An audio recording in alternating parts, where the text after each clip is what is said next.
Hello, my dear students. As you all know that we are discussing the English and Communication Skills Semester 1 syllabus, and out of that we have chosen chapter number 1, that is Hinduism, which actually I told you that it is not actually a lesson that has been written by any writer. It is actually a, a lecture given by Swami Vivekanand in Chicago 1893 when he visited for the World Conference of Religions. Okay, so we were here when we were discussing things. This was the last slide that we did last time. Let's do the last sentence once more. If matter and its transformations answer for all that we have, there is no necessity for supposing the existence of a soul. The writer says that if matter is the only thing that needs to be understood, then there is no sense of discussing soul. There is no need of the existence of soul. But let's move forward what he says again. In the next slide, he says, but it cannot be proved that thought has been evolved out of matter. See, thought is something which is moving, which has energy, okay, which requires some energy on our part. Then only it becomes a thought. Whereas what is matter? Matter is something which does not have any energy. It is latent. Okay, it is actually some sort of, I should not say latent, it is dead actually. So matter, thought cannot evolve out of matter. Something which is dead, it cannot give birth to anything. So it is proven that thought has not come out of matter. Matter से thought नहीं आया है. And if a philosophical monoism is inevitable. Now, this philosophy of monoism, what is monoism? Monoism means single thought, single idea, which cannot be divided any further. हम इसको हिंदी में बोल सकते हैं अद्वैतवाद. ठीक है, कि अगर दार्शनिक अद्वैतवाद पॉसिबल है, इनएविटेबल है, होना ही है, तो स्पिरिचुअल मोनोइज्म भी जरूर लॉजिकल होगा. तो आत्मिक रूप से भी मोनोइज्म ही होगा, उसके भी पार्ट नहीं हो सकते. यहाँ पे क्यों ये बोला गया है कि किसी चीज से किसी का जन्म नहीं हो सकता. मैटर से कभी भी कुछ भी क्रिएट नहीं हो सकता. क्योंकि इसलिए क्रिएट नहीं हो सकता because it is without energy, without life. Matter is जड़, हिंदी में उसे बोलते हैं जड़. ठीक है, जड़त्व किसी भी जीवन को अपने आप नहीं ला सकता. ठीक है, because it is dead. Dead can not give birth to anything that is live. Okay, so spiritual monism भी जरूर आ जाएगा. और जब स्पिरिचुअल मोनोइज्म की हम बात करेंगे तो भौतिकता जो होगी वो भी मोनोइज्म को ही फॉलो करेगी. वो भी जो है अद्वैत होगी, वो डिवाइड नहीं करी जा सकेगी. But neither of these is necessary here. He says, but this discussion is not needed here. We are not here to prove that everything is monoistic. हर कुछ अद्वैत है, हमको ऐसा प्रूव नहीं करना है. We cannot deny that bodies acquire certain tendencies from heredity. इस बात को सभी मानेंगे कि bodies में कुछ tendencies जो है heredity से आती है, मतलब कि आनुवंशिकता से आती है. ठीक है, but those tendencies only mean the physical configuration through which a peculiar mind alone can act in a peculiar way. लेकिन इस tendency का मतलब क्या होता है? एक physical configuration है, physical जोड़ तोड़ है, जिसमें कि एक तरीके का माइंड एक ही तरीके से एक्ट करेगा एक परिस्थिति में आने पर. ठीक है, अगर कोई परिस्थिति कुछ पर्टिकुलर कंडीशन आएगी तो उसमें वो माइंड उसी तरीके से हमेशा रिएक्ट करेगा. तो ये एक फिजिकल कॉन्फ़िगरेशन है. There are other tendencies peculiar to a soul caused by his past actions. लेकिन कुछ और टेंडेंसीज होती हैं किसी सोल की जो कि उसकी पास्ट एक्शंस की वजह से आती हैं. मतलब वो आनुवंशिक नहीं होती. मतलब आप जिस परिवार में आपने जन्म लिया है, हर चीज आपको वहां से नहीं मिलती है. कुछ आपके पास्ट एक्शंस की वजह से भी आपकी टेंडेंसीज बनती हैं. And a soul with a certain tendency would, by the laws of affinity, take birth in a body which is the fittest instrument for the display of that tendency. और soul की ये आदत है, ये उसका pattern है कि वो अपनी टेंडेंसी के हिसाब से जैसी बॉडी उसे चाहिए उस तरीके का इंस्ट्रूमेंट वो चुनती है अपनी टेंडेंसीज को डिस्प्ले करने के लिए, अपने टेंडेंसीज को प्लेटफॉर्म पर लाने के लिए. ठीक है, सोल अपने हिसाब से बॉडीज को चूज करती है. This is in accord with science. ये साइंस भी मानती है. For science wants to explain everything by habit. क्योंकि साइंस बोलती है हर चीज हैबिट के हिसाब से होती है. Habit is what? Got through repetition. Habit हमें कब मिलती है? किसी चीज को बार बार दोहराते हैं तो वो हमारी हैबिट हो जाती है। ठीक है, आगे देखिए। So repetitions are necessary to explain the natural habits of a newborn soul. अगर कोई नई सोल आई है, नई सोल तो नई नहीं होगी, उसका सेंटर नया होगा, और सेंटर मतलब बॉडी। यहाँ पे न्यू बॉर्न सोल मतलब क्या हुआ एक्चुअली, कि अगर कोई नया बेबी है ना, और अगर उसमें कोई नेचुरल हैबिट्स आई हैं, तो यानी कि वो रेपिटेशन से ही उसे सीखा है। ऐसा तो नहीं हो सकता कि उसकी हैबिट्स कहां से आई अदरवाइज, क्योंकि साइंस भी कहती है कि हैबिट्स तभी बनती हैं जब चीजों को हम रिपीट करते हैं। तो वो बेबी है, तो उसने कैसे वो हैबिट एक्वायर करी? And since they were not obtained in this present life, because he has come to this world just now and still he is carrying some natural habits, है ना, कुछ उसकी नेचुरल हैबिट्स उसमें आ रही हैं, तो हम ये कहेंगे, मान सकते हैं इस बात को, कि वो प्रेजेंट लाइफ से तो उसने ली नहीं, they must have come down from past life, तो वो पास्ट लाइफ से ही उसके पास आई होंगी। ठीक है, there is another suggestion, taking all these for granted, how is it that I do not remember anything from my past life. कुछ लोग पूछ सकते हैं इस बात को कि मुझे अपने पूर्व लाइफ से, पिछली जीवन से कुछ भी याद क्यों नहीं है। This can be easily explain. Swami Vivekananda कहते हैं बहुत आसानी से एक्सप्लेन कर सकते हैं। कैसे? I am now speaking English, अभी मैं इंग्लिश बोल रहा हूँ, मेरी मदर टंग ये नहीं है ना। इनफैक्ट मेरे जो भी वर्ड्स अभी मैं सोच रहा हूं अपने कॉन्शियस माइंड में, वो मेरी मदर टंग का उसमें एक भी वर्ड नहीं है। लेकिन अगर मैं कोशिश करूं तो एकदम से सारी मदर टंग के वर्ड्स जो है मेरे दिमाग में आ जाएंगे, मेरे कॉन्शियसनेस में आ जाएंगे। That shows that consciousness is only the surface of mental ocean. इससे पता चलता है कि कॉन्शियसनेस क्या है, यहाँ पर सिर्फ हमारे इस बुद्धि रूपी ओशन के सरफेस में एग्जिस्ट करने वाली चीज है। अब यहां पर मैं नहीं जानती आप में से कितने लोगों ने साइकोलॉजी पढ़ी है, पर एक फ्राइडियन कंसेप्ट है, फ्राइड, सिगमंड फ्राइड एक साइकोलॉजिस्ट हुए, उन्होंने एक कॉन्सेप्ट दिया था। बोलते हैं कि जब हमारी कॉन्शियसनेस होती है, 3 लेवल पर काम करती है, इड, ईगो एंड और सुपर ईगो। ये 3 चीजें होती हैं। इसमें से इड जो होती है वो सबसे ऊपर सरफेस में होती है। उसी इड का दूसरा नाम, जो फ्राइड की लैंग्वेज में इस कॉन्शियसनेस को बोलेंगे इड, ID इसकी स्पेलिंग थी उनके लैंग्वेज में। ठीक है, तो ये जो कॉन्शियसनेस है ये इड है एक्चुअली। इड माने हमारे इस बुद्धि या जो हमारी ये कॉन्शियसनेस जो है, चेतनता है, इस चेतनता के सिर्फ सरफेस में होती है, ऊपर ही ऊपर होती है, भीतर और बहुत कुछ होता है। And within its depth are stored up all our experiences, और उसकी गहराई में हमारे सारे एक्सपीरियंसेस इकट्ठे रहते हैं। ठीक है, try and struggle, they would come up and you would be conscious even of your past life. और अगर आप कोशिश करें तो आप आराम से कॉन्शियस हो सकते हो अपनी पास्ट लाइफ के बारे में भी, मतलब आपको अपनी पूर्व जन्म का भी सब कुछ याद आ सकता है, कॉन्शियस लेवल पर आ सकता है। ठीक है, this is direct and demonstrative evidence. ये एक ऐसा एविडेंस है जो आपके सामने प्रदर्शित हो सकता है। डेमोन्स्ट्रेट करना माने प्रदर्शित करना, है ना। Verification is the perfect proof of a theory and here is the challenge thrown to the world by the rishis. Verification अगर किसी चीज का हो जाए तभी थियोरी कोई प्रूव होती है, और यहां पर ऋषियों ने एक चैलेंज सभी को दिया। क्या था वो challenge?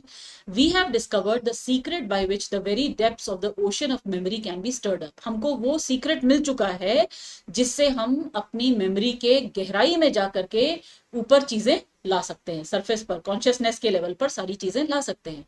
Try it and you would get a complete reminiscence of your past life. आप उसे ट्राई करेंगे तो आपको अपनी पास्ट लाइफ की सारी यादें कॉन्शियस लेवल पर आ जाएंगी। So then the Hindu believes that he is a spirit, और यही कारण है कि हिंदू मानता है कि वह शरीर नहीं है बल्कि क्या है? स्पिरिट है, आत्मा है।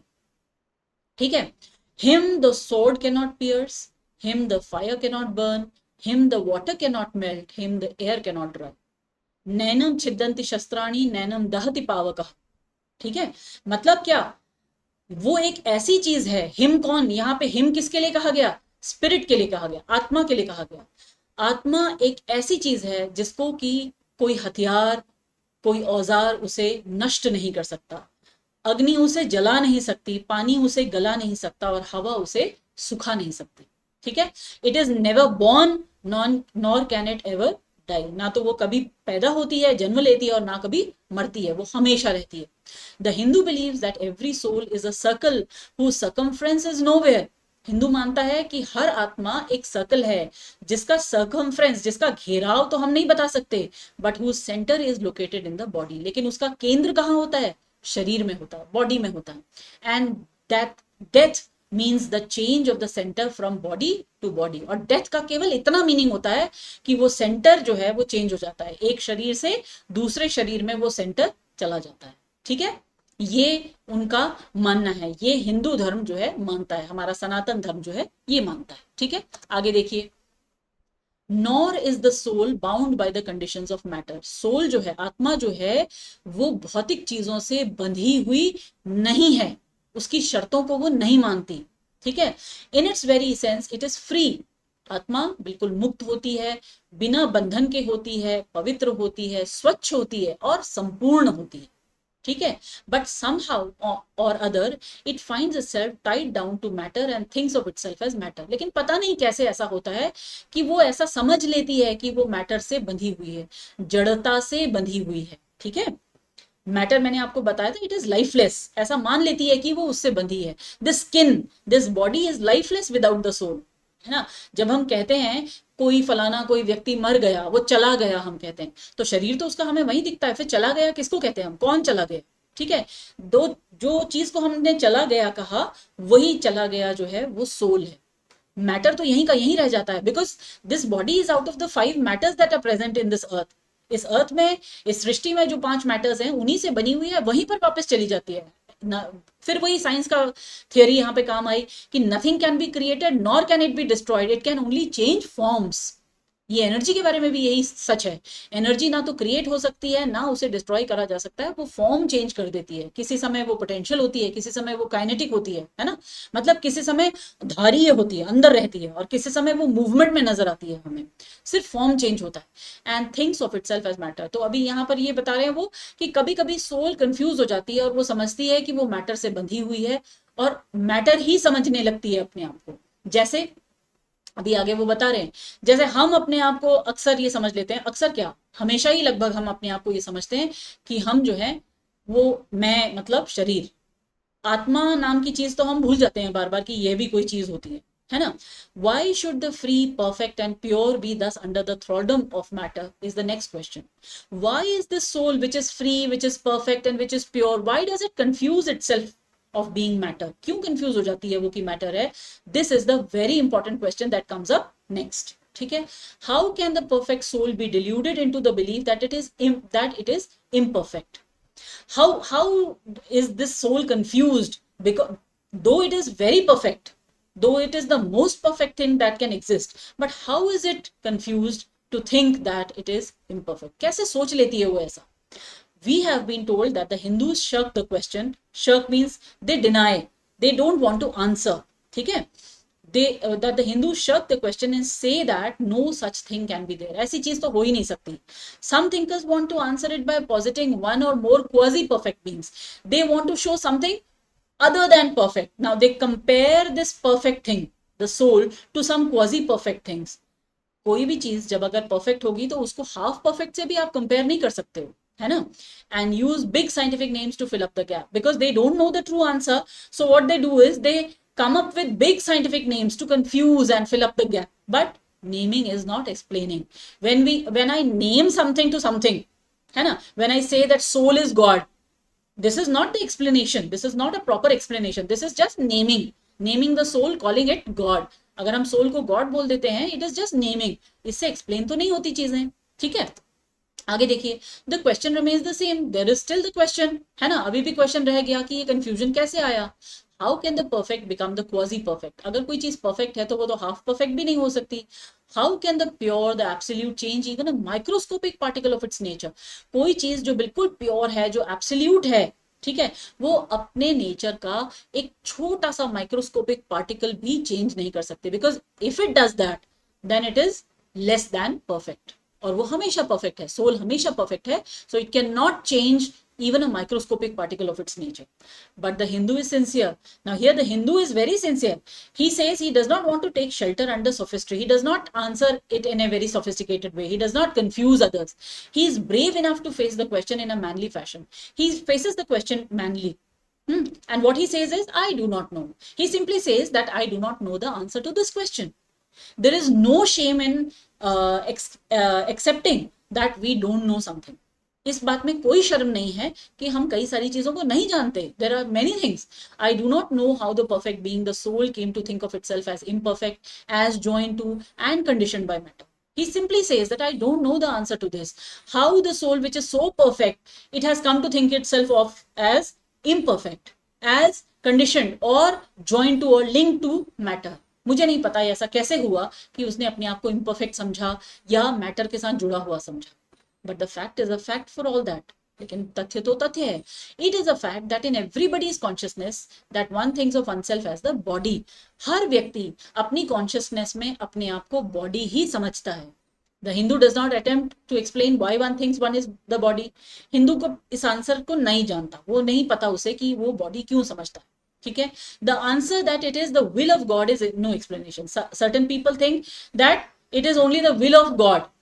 ईश्वर की इच्छा है इसलिए ऐसा समझते हैं. But this is no explanation, है ना. This is nothing more than what the Hindu says, I do not know. जो हिंदू कहता है मुझे नहीं पता, ये आंसर भी बिल्कुल वैसा ही है, मुझे नहीं पता, इसलिए उन्होंने गॉड पर थोप दिया. जो आंसर कुछ ना पता हो वो गॉड पर डाल दो. तो this is no explanation again. Now see what he says. Well then, the human soul is eternal and immortal, perfect and infinite, and death means only a change of center from one body to another. तो वो कहते हैं human soul जो है वो eternal है, immortal है, perfect है, इनफाइनाइट है, मतलब उसका आदि अंत कुछ नहीं है. और डेथ का मतलब सिर्फ है कि हम एक सेंटर से दूसरे सेंटर में शिफ्ट हो रहे हैं, एक बॉडी से दूसरी बॉडी में जा रहे हैं. The present is determined by our past actions and the future by the present. Present हमारे जो है वो कैसे डिटरमिन हुआ, हमने पूर्व में जो एक्शंस करे. और फ्यूचर कैसे डिटरमिन होगा, हमने जो प्रेजेंट में हम एक्शंस करेंगे. ठीक है.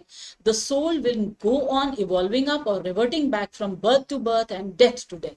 What will happen, the soul will either go up, evolve, और ज्यादा उन्नत हो जाएगी, या फिर वो वापस अपने आदि काल में चली जाएगी, एक जन्म से दूसरे जन्म में और डेथ से डेथ में. मतलब अगर अच्छे कर्म करेगी तो ऊपर बढ़ती जाएगी, बुरे कर्म करेगी तो घटती जाएगी. लेकिन ऐसा तो है नहीं ना, क्योंकि हमें अपने पास्ट एक्शंस तो पता नहीं, मालूम नहीं हमने पिछले जन्म में अच्छे किए बुरे किए, अभी हम इवॉल्व हो रहे हैं कि रिवर्ट हो रहे हैं, हमें कुछ नहीं पता. ये तो बस चक्कर है एक ऐसा. और ये चक्कर कैसा है, समझो एक व्हील के जैसा है, इसके अंदर हम फंसते गए. कभी हम अच्छा कर रहे हैं ऊपर बढ़े, फिर हमने बुरा किया 4 कदम, मतलब 4 कदम आगे गए, फिर 4 कदम पीछे आ गए, फिर 4 कदम आगे गए, फिर 4 कदम. तो अल्टीमेटली हमारा मूवमेंट हुआ क्या, कुछ भी नहीं हुआ, zero movement. But here is another question. एक और क्वेश्चन आता है, is man a tiny boat in a Tempest. क्या मनुष्य समुद्र में तूफान में घिरे हुए एक बोट की तरह है केवल. मैन को टाइनी बोट से कंपेयर किया और just as, such as, like ऐसे वर्ड्स यूज नहीं किए. यहां पर क्या होता है, मेटाफर होता है. इस फिगर ऑफ स्पीच को कहते हैं मेटाफर, अलंकार है. यहां पर एक मनुष्य की तुलना करी छोटी सी बोट से, और उसको कहा छोटी सी बोट जैसा नहीं है, कहा मनुष्य जो है छोटी बोट है. और किसमें फंसे हुए बोट की तरह है, टेम्पेस्ट में, तूफान में फंसे हुए बोट की तरह है. एक मोमेंट तो वो लहरों के साथ ऊपर जा रहा है और अगले मोमेंट बिल्कुल वापस आ जा रहा है. लहरों के साथ ऊपर जाना मतलब अच्छे कर्म किए तो उसे अच्छा फल मिला, अगला जीवन उसका अच्छा हुआ, लेकिन इस जीवन में उसने खराब कर दिया, वापस पीछे आ गया. समझे, है ना. Rolling to and from at the mercy of good and bad actions. किसकी दया पर निर्भर है फिर वो, अच्छे एक्शंस करेगा तो ऊपर जाएगा, बुरे एक्शंस करेगा तो नीचे आ जाएगा वापस. ठीक है. तो वो खुद में क्या रहा, मनुष्य खुद में कैसा हो गया, पावरलेस हो गया, हेल्पलेस हो गया, है ना. किसके आगे पावरलेस हो गया, कॉज एंड इफेक्ट के आगे. कॉज एंड इफेक्ट का मतलब क्या होता है, तुम ऐसा करोगे, कारण ये है तो इसका परिणाम ये होगा. अगर तुमने अच्छे कर्म करे, ठीक है, तो उसका परिणाम अच्छा होगा तो आप ऊपर जाओगे. अगर आपने बुरे कर्म करे तो उसका परिणाम गलत होगा, आप नीचे आ जाओगे. तो ये जो व्हील है, a little moth placed under the wheel of causation, किसके तरह है, एक पतंगे की तरह छोटे से, जो कि इस कॉज एंड इफेक्ट, कॉजेशन इसे बोलते हैं, कॉज एंड इफेक्ट, कारण और उसके परिणाम के चक्र में फंसा हुआ है, व्हील में फंसा हुआ है. ठीक है. वो क्या कर रहा है, बिना किसी पर दया करे वो जो व्हील है वो आगे बढ़ता जा रहा है और चीजों को क्रश करता जा रहा है, दबाता जा रहा है. वो किसी के आंसुओं से नहीं रुकता. लिखा है देखो यहाँ पे, waits not for the widow's tears और द ऑर्फन्स क्राई. ना तो वो किसी विधवा की आंसुओं से रुकता है, ना किसी अनाथ के रोने से रुकता है. मतलब वो किसी पर दया नहीं करता. ये जो कॉजेशन का व्हील है, ये जो कॉज एंड इफेक्ट का व्हील है, ये चलता रहता है. ठीक है. ये स्वामी विवेकानंद का व्यू है। The heart sinks at the idea yet this is the law of nature. वो कहते हैं इस विचार को सोचते ही, दिमाग में आते ही दिल जो है वो बैठ जाता है बिल्कुल, लेकिन प्रकृति का नियम यही है। Is there no hope, is there no escape, क्या इसके लिए हमारे पास कोई उम्मीद नहीं है, हम इससे बच ही नहीं सकते क्या, हम हमेशा इस कॉज एंड इफेक्ट में ही फंसे रहेंगे। Was the cry that went up from the bottom of the heart of despair. जो भी हृदय परेशानी से, दुख से, पीड़ा से चिल्लाया होगा, वो उसकी प्रार्थना, वो उसकी जो चीख थी, वो ऊपर तक पहुंच गई। It reach the throne of mercy. ये थ्रोन ऑफ मर्सी क्या है? गॉड है ना। किसका हो सकती है वो सत्ता? थ्रोन माने होता है सिंहासन, मर्सी माने दया, है ना। उस दया के सिंहासन तक पहुंच गई। And words of hope and consolation came down and inspired अ वैदिक सेज। और उम्मीद की किरण, उम्मीद की, हमारे को सांत्वना देने की एक किरण जगी जब एक वैदिक वैदिक काल के एक ऋषि ने उठ करके कुछ शब्द हमने कहे। वो खड़े हुए और उन्होंने ट्रम्पेट वॉइस में, ट्रम्पेट वॉइस माने गूंजती हुई आवाज में, ये प्रोक्लेमेशन दी, ये वाणियां, भविष्यवाणियां की। हियर ये चिल्ड्रन ऑफ इमॉर्टल ब्लिस, ये चिल्ड्रन, ये माने यू, सुनो मुझे। उन्होंने कहा तुम इमॉर्टल ब्लिस के बच्चे हो। इमॉर्टल माने क्या होता है? मॉर्टल माने होता है जो मरता है, जो खत्म होता है, और इमॉर्टल मतलब जो अमर होता है, ठीक है। तो तुम इमॉर्टल वरदान के, इमॉर्टल आशीर्वाद के, अमर, अमरता का आशीर्वाद तुम्हें मिला हुआ है, उसके तुम संताने हो। Even ye that reside in higher spheres, वो भी जो इससे ऊंचे स्थान पर रहते हैं, वो भी ऐसे ही हैं, वो भी अमर ही हैं। I have found the ancient one, देखो ए कैपिटल और वन का ओ कैपिटल, ये एंशियंट वन जो है ये किसके लिए है? गॉड के लिए। और एंशियंट वन क्यों कहा? जब कुछ भी नहीं था तब भी वो था, ठीक है। तो मैंने उस ऋषि ने कहा कि मैंने उस एंशियंट वन की आवाज सुन ली है, मैंने उसे ढूंढ लिया है, ठीक है। वो कहाँ है? वो इस सारे अंधेरे से परे है, वो सारे इस धोखे से, जो भी डिल्यूजन हमारे आंखों के आगे है, जो भी पर्दा हमारे आंखों के आगे है, उसके परे है। Knowing him alone you shall be saved from death over again. सिर्फ उसे जान जाओगे तुम अगर, तो तुम इस जन्म और मृत्यु के चक्कर से छूट जाओगे। Children of immortal bliss. Swami Vivekananda कहते हैं देखो कितने सुंदर, कितने प्यारे, कितने उम्मीदों भरे नाम से हमें पुकारा है, चिल्ड्रन ऑफ इमॉर्टल ब्लिस। हम जो हैं अमरत्व पाए हुए बच्चे हैं। Allow me to call you brethren. Brethren मतलब होता है ब्रदर्स, ठीक है। उन्होंने वहां भाषण में कहा, ब्रदर्स मुझे कि मैं आपको इसी प्यारे नाम से बुलाऊं, heirs of immortal bliss. Heir मतलब होता है वंशज, हम उसी अमरत्व प्राप्त किए हुए बच्चों के वंशज हैं, हम भी वही हैं। हमें भी अमरत्व का वरदान मिला हुआ ईश्वर की तरफ से। हमें अमरत्व का वरदान मिला मतलब शरीर को नहीं, आत्मा को। जिस प्रकार ईश्वर कभी खत्म नहीं होता, कभी जन्म नहीं लेता, इसी तरीके से हमारी आत्मा भी कभी खत्म नहीं हुई, कभी जन्म नहीं लेगी, है ना। तो यानी कि हम भी तो उसी का अंश हैं। या the Hindu refuses to call you sinners. हाँ, वो कहते हैं हिंदू इस बात को नहीं मानता कि हम सभी पापी हैं, ठीक है। ये कौन मानता है? ये क्रिश्चियनिटी में माना जाता है कि हम सभी पापी हैं, इसीलिए हम यहाँ आकर भुगत रहे हैं। आपने सुनी होगी बाइबल की कहानी, जिसमें कहानी कहती है कि एडम और ईव दो जो हैं, एक मेल और एक फीमेल, ये दोनों पैराडाइज में रहा करते थे। गार्डन ऑफ ईडन जो था, स्वर्ग में ईश्वर का गार्डन था, वहां पे रहा करते थे। और उन्हें ईश्वर ने कहा था तुम यहाँ पे जितनी भी आराम से रहना चाहते हो रहो, लेकिन ये जो इस पेड़ का फल है, एक पेड़ उन्होंने दिखाया कि इस पेड़ के फल को तुम कभी मत खाना, तो तुम हमेशा यहाँ रह सकते हो। तो फिर क्या हुआ था, आप लोगों को कहानी मालूम होगी। सैटन जो था, जो शैतान जिसको हम कहते हैं, वो जो है एप्पल के पेड़ में पहुंच गया और सांप बन के आया, और उसने ईव को ललचाया कि वो इस फल को खा ले। वो एप्पल कहा जाता है उस फल को, मतलब ऐसा कहा जाता, माना जाता है कि वो एप्पल था। तो ईव ने उसके लालच में आकर वो फल खा लिया, और वो जो एप्पल था वो फ्रूट ऑफ नॉलेज कहलाया, ज्ञान का फल था। और इसकी सजा जब ईश्वर को पता चला कि उन्होंने ये फल खा लिया है, तो ईश्वर ने सजा दी उन्हें कि क्योंकि मैंने तुम्हें मना किया था इस फल को खाने के लिए, जब तक तुम ये ना खाते तुम यहाँ पर ही रहते हमेशा, लेकिन अब तुमने ये खा लिया है तो तुम्हारी ये सजा है कि तुम्हें अब पृथ्वी में जाना पड़ेगा, और वहां तुम जन्म और मृत्यु के चक्कर में फंस जाओगे। अदरवाइज वो एडम और ईव कभी नहीं मरते, वो ईश्वर की ही संतान थे, लेकिन उन्होंने पाप किया, ठीक है। तो ये पाप था। और तो ये बिलीफ जो है, सिन, हम सभी पापी हैं क्योंकि हम पापियों की संतान है, एडम और ईव की संतान है सारी मनुष्य जाति अभी की। तो इसलिए ये माना जाता है, क्रिश्चियनिटी ये मानती है कि हम सभी सिनर्स हैं, ठीक है, हम सभी पापी हैं। आगे देखिए, we are the children of God, Hindu मानता है हम ईश्वर की संतान हैं, the sharers of immortal bliss, और जो ब्लिस, जो अमरत्व का वरदान उन्हें प्राप्त है, ईश्वर के पास है, वही हम भी शेयर करते हैं। होली एंड परफेक्ट बीइंग्स, हम भी पवित्र हैं और हम भी परफेक्ट बीइंग्स हैं, हमारी आत्मा परफेक्ट है। ये डिविनिटीज ऑन अर्थ सिनर्स, ये जो डिविनिटीज, ये जो दैवीय लोग अर्थ में रहते हैं, इन्हें सिनर्स कहना, it is a sin to call a man so, मनुष्य को ऐसा कहना ही पाप होगा। अगर हम मनुष्य को कहें कि वो सिनर है, तो ये अपने आप में एक बहुत बड़ा पाप है।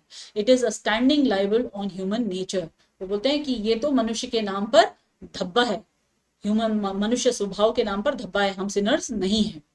Come up O lions and shake off the delusion that you are sheep, उठो जागो शेरों, कहा उन्होंने, मनुष्य को कहा कैसे हैं, शेर जैसे हैं, और इस धोखे से बाहर निकलो कि तुम शीप हो, तुम शीप नहीं हो, तुम लायन हो।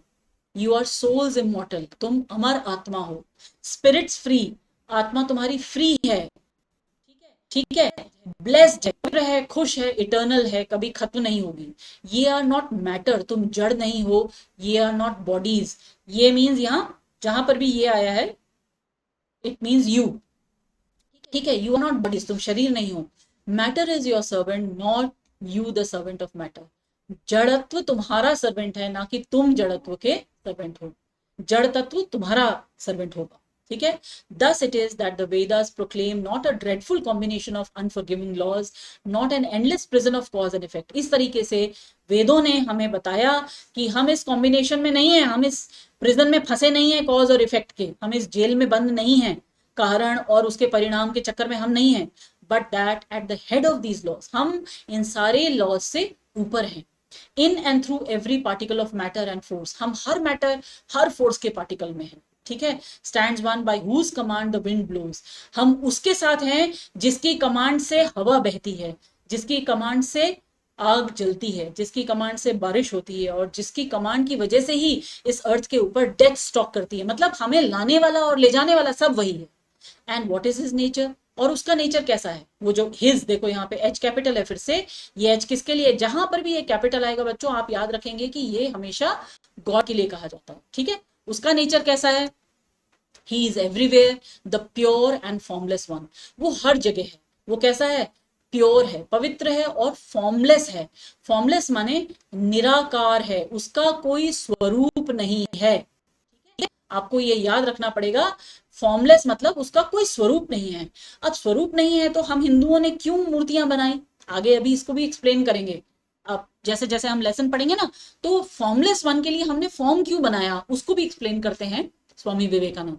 The almighty and the all merciful, almighty मतलब क्या हुआ, सर्वशक्तिमान, और ऑल मर्सीफुल माने सब पर दया करने वाला, ठीक है। दाउ आर्ट अवर फादर, दाउ माने होता है यू, और आर्ट का मतलब होता है आर, आप हमारे पिता हैं, आप हमारी माँ हैं, आप ही हमारे मित्र हैं, और आप ही हमारी सारी शक्ति का स्रोत है। गिव अस स्ट्रेंथ, तो हमें शक्ति दीजिए। Thou art he that bearest the burdens of the universe, इस संपूर्ण सृष्टि के बर्डन आप ही हैं, आप बियर कर रहे हैं। बियरथ मतलब बियर्स, पुरानी इंग्लिश मानी जाती है, जहां पर भी ई टी एच आ जाता है उसके बदले आजकल लगाते हैं, हम बोलते हैं एस लगा देते हैं बस, बियर्स, ठीक है। Help me bear the little burden of this life, so man prays to God that he wants a little help from God to say, to have this, to bear the burden of this life. We have to bear only the burden of our life, nothing else, है ना। सो वो ताकत मांगता है उनसे। Thus sang the rishis of the Veda, इस प्रकार वेदों के ऋषियों ने प्रार्थना की। And how to worship him, और उनकी प्रार्थना करनी कैसे है, थ्रू लव, एक ही तरीका है, प्रेम से उनकी प्रार्थना करनी है। He is to be worshipped as the one beloved, dearer than everything in this and the next life. ऐसे उनसे प्रेम करना है कि वही हमारे इस जीवन में और आने वाले सभी जन्मों में वही हमारे सबसे प्रिय हैं। This is the doctrine of love declared in the Vedas, and let us see how it is fully developed and taught by Krishna, whom the Hindus believe to have been God incarnate on earth।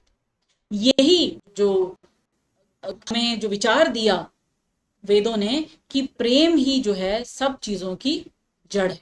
And let us सी, और ये प्रेम कैसे इसको बढ़ाया, कैसे इसको हमें सिखाया, किसने, कृष्ण ने, जिनको हिंदू मानते हैं कि वो पृथ्वी पर भगवान का अवतार, इनकारनेट मतलब होता है अवतार, भगवान का अवतार बनके इस धरती पर जिन्होंने जन्म लिया था कृष्ण, उन्होंने हमें ये कैसे सिखाया ये आगे वो बता रहे हैं। ठीक है, let's move forward.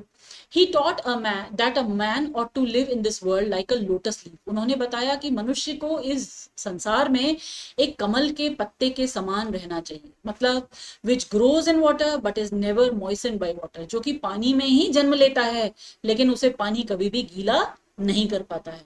So a man ought to live in his heart to God and his hands to work. इसी तरीके से मनुष्य ने भी इस संसार में रहना चाहिए, उसका दिल जो है, उसका हृदय जो है भगवान में लगा रहे और उसके हाथ अपने कर्मों में लगे रहे। It is good to love God for hope of reward in this or the next world. इस जीवन में या अगले जन्म में ईश्वर से हमें कोई रिवॉर्ड मिलेगा इस उम्मीद में प्रेम करना तो ठीक है, but it is better to love God for love सेक।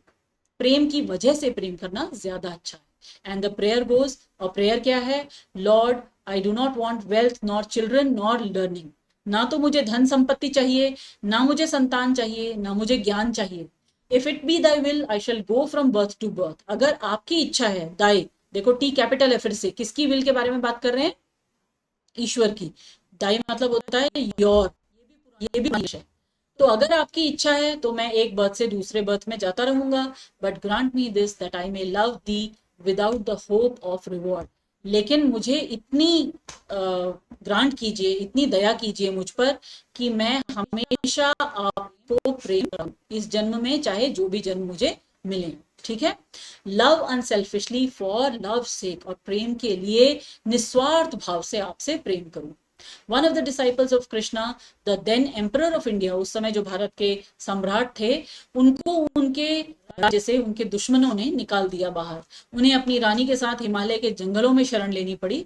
तो एक दिन रानी ने उनसे पूछा, राजा से, कि आप तो सबसे सच्चे, सबसे गुणवान व्यक्ति हैं, तो आपको ये दुख क्यों आया?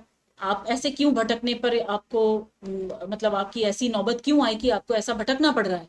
ठीक है, युधिष्ठिर आंसर, वो सम्राट कौन थे? भारत के युधिष्ठिर थे। युधिष्ठिर ने जवाब दिया, behold my queen, the Himalayas how grand and beautiful they are. देखो रानी, ये हिमालय कितने ग्रैंड, कितने विराट और कितने सुंदर हैं। मैं इन्हें बहुत प्रेम करता हूँ। मुझे इनसे कुछ नहीं मिलता, पर मेरा नेचर है कि जो भी विराट होता है, जो भी सुंदर होता है, उसे मैं प्रेम करता हूँ। इसी प्रकार क्योंकि ईश्वर भी विराट और सुंदर है, इसलिए मैं उन्हें प्रेम करता हूँ। वो सारी सुंदरता का स्रोत वही है। ठीक है, जितना भी ज्ञान, जितना भी गूढ़ रहस्य है, सबलाइम है जितना भी, वो सब उन्हीं की देन है। वही एक ऐसे हैं जिन्हें प्रेम किया जाना चाहिए। वही मेरा नेचर भी वही है, और इसीलिए मैं उनसे प्रेम करता हूँ। मैं उनसे किसी चीज के लिए प्रार्थना नहीं करता, मैं उनसे कुछ मांगता नहीं। वो मुझे जहाँ रखें, जैसे रखें, मुझे सब मंजूर है। बस मैं उनसे प्रेम करता हूँ, और मैं प्रेम में किसी भी तरीके का व्यापार नहीं करता। है ना, व्यापार मतलब क्या होता है? जहां पर लेन और देन दोनों चीज होती है, आप कुछ देते हो, आप कुछ लेते हो, है ना। तो ये व्यापार नहीं है, ये निस्वार्थ भाव का प्रेम है मेरा ईश्वर के प्रति। ऐसा युधिष्ठिर ने अपनी रानी को जवाब दिया। The Vedas teach that the soul is divine, only held in the bondage of matter. वेद बताते हैं कि सोल जो है वो डिवाइन है, ईश्वरीय है, दैवीय है, और वो मैटर में केवल बंधी, जुड़ी हुई होती है। Perfection will be reached when this bond will burst, and the word they use for it is मुक्ति। परफेक्शन उस दिन आ जाएगा जिस दिन ये बॉन्ड टूट जाएगा, मतलब हमारा जो सोल का बंधन शरीर से है वो फ्री हो जाएंगे हम उससे, हमें मुक्ति मिल जाएगी। इसको बुद्ध ने कहा था निर्वाण, मतलब इस जन्म और मृत्यु के चक्कर से जब हम छूट जाएंगे। ठीक है, तो उस दिन हम क्या होंगे? मुक्त हो जाएंगे और ईश्वरत्व को प्राप्त कर लेंगे। ठीक, and this bondage can only fall of through the mercy of God. और ये बॉन्डेज कैसे हट सकता है हमारा? सिर्फ जब हम पर ईश्वर दया करेंगे तब। And this mercy comes on the pure. और ये मर्सी, ये दया वो किस पर करते हैं? जो प्योर होते हैं, जो पवित्र भाव से उन्हें उनका ध्यान करते हैं। So purity is the condition of his mercy. एक ही शर्त है उनकी दया की, कि हमें प्योर होना है। ठीक है, how does that mercy act? ये दया कैसे काम करती है? He reveals himself to the pure heart. वो अपने दर्शन दे देते हैं, जो पवित्र हृदय के लोग होते हैं उन्हें वो अपने आप को दिखा देते हैं, जता देते हैं। ठीक है, the pure and the stainless see God, वो उन्हें ईश्वर को देख पाते हैं, या इवन इन दिस लाइफ, इस जीवन में भी देख पाते हैं। Then and then only all the crookedness of the heart is made straight. तभी हमारी जितनी भी कुटिलता होती है ना, वो तभी खत्म होती है। क्यों स्वामी विवेकानंद ने ऐसा कहा कि वो उन्हें देख पाते हैं? स्वामी विवेकानंद को कैसे पता? आपको पता होगा स्वामी विवेकानंद की स्टोरी, कि जब वो ऐसे घूम रहे थे ढूंढने के लिए कि कोई ऐसा व्यक्ति उन्हें मिल पाए जो ईश्वर के बारे में उन्हें बता पाए, जो ईश्वर से मिला हुआ हो, है ना। अलग अलग संत महात्माओं के पास वो जाते रहे, और अंत में जब वो कहाँ पहुंचे थे? बेलूर मठ पहुंचे थे। बेलूर मठ एक मंदिर है कलकत्ता में, वहां जब पहुंचे थे तो उन्हें कौन मिले? स्वामी रामकृष्ण परमहंस मिले। तो उन्होंने उनसे पूछा, जैसा वो सवाल सभी गुरुओं से संतों से कर रहे थे, वैसा ही सवाल उन्होंने उनसे भी किया, क्या आपने ईश्वर को देखा है? उन्होंने कहा हाँ। तो उन्होंने कहा कब देखा? उन्होंने कहा जैसे मैं तुम्हें देख रहा हूँ वैसे मैं ईश्वर को देखता हूँ। आपको बात की बहुत सारी कहानियां पता होंगी जो स्वामी रामकृष्ण के साथ घटी, या रामकृष्ण परमहंस जी ने उन्हें बताई, या उनकी हम किताबें हमने कई सारी पढ़ी होंगी, कई सारी कहानियां आपने भी सुनी होंगी, कि कैसे सचमुच में स्वामी रामकृष्ण परमहंस ऐसे थे जिन्हें देवी माँ ऐसे ही दिखती थी, जैसे कि वो उनसे नाराज भी हो जाते थे। कई बार अपने मंदिर में कई दिन वो दिया नहीं जलाते थे, आरती नहीं करते थे, क्योंकि वो नाराज होते थे अपनी देवी से। ठीक है। इसलिए वो इतनी बिल्कुल पक्के भाव से कह पा रहे हैं कि वो जो प्योर लोग होते हैं उन्हें वो दिखते हैं। ठीक है। देन ऑल डाउट सीजेस, तब हमारे सारे शक, हमारी सारी शंकाएं दूर हो जाती हैं, मिट जाती हैं। सीज होना मतलब खत्म हो जाती हैं। He is no more the freak of a terrible law of causation. वो कारण और इफेक्ट में नहीं फंसे हुए हैं। This is the very centre, the very vital conception of Hinduism. यही केंद्र है हिंदू धर्म का। ठीक है। यही सबसे इंपॉर्टेंट, वाइटल मतलब हुआ सबसे इंपॉर्टेंट। ठीक है। जो आइडिया है हिंदुइज्म का वो ये है। वो कह रहे the Hindu does not want to live upon words and theories. वो शब्दों पर और थ्योरीज पर नहीं जीता। If there are existences beyond the ordinary sensuous existence, he wants to come face to face with them. अगर इस सामान्य एग्जिस्टेंस के अलावा कोई और एग्जिस्टेंस है तो वो उसे देखना चाहता है, सामने से मिलना चाहता है। If there is a soul in him which is not matter, if there is an all merciful universal soul, he will go to him direct. वो कहते हैं अगर कोई आत्मा है जो कि मैटर नहीं है, जो कि जड़ नहीं है, तो वो, या फिर अगर कोई ऐसी यूनिवर्सल सोल है, यहाँ पे देखो एस कैपिटल है, गॉड के लिए यूज हुआ है ना। तो अगर कोई ऐसी यूनिवर्सल सोल है तो वो उसको भी मिलना चाहेंगे। वो बोलेंगे कि नहीं, मुझे जो है उससे मिलना है। ठीक है। He will go to him direct, वो उसके पास डायरेक्टली चले जाएंगे। ठीक है। वो सीधे उनसे मिलना चाहेंगे। ठीक। यहां तक अब हमने कर लिया। आगे अभी कुछ और स्लाइड्स बाकी हैं इस चैप्टर को कंप्लीट होने के लिए। जितना मैंने अभी आपको बताया, मैं उम्मीद कर रही हूँ you must have gathered something, some idea about the chapter here. If you have any confusion, you are most welcome to write on the comment box or ask me personally. आप मुझसे पूछ सकते हैं। मैं पूरी कोशिश करूंगी आपके सवालों के जवाब देने की और आपको ये लेसन को और क्लैरिफाई करने की। सो बी प्रिपेयर्ड, अच्छे से पढ़िए और अच्छे से तैयारी करिए, समझने की कोशिश करिए क्या ये चैप्टर कहता है। आप इसे एंजॉय करेंगे, मुझे पूरी उम्मीद है। जब आप इसे अच्छे से समझ जाएंगे तो आपको अच्छा लगेगा ये chapter. It is difficult only the outer part. अगर बाहर से देखें तभी हमें डिफिकल्ट लगता है, समझने में आ जाए तो फिर हमें उतना डिफिकल्ट ये नहीं लगेगा। With these words I bid you goodbye and all the best. Thank you.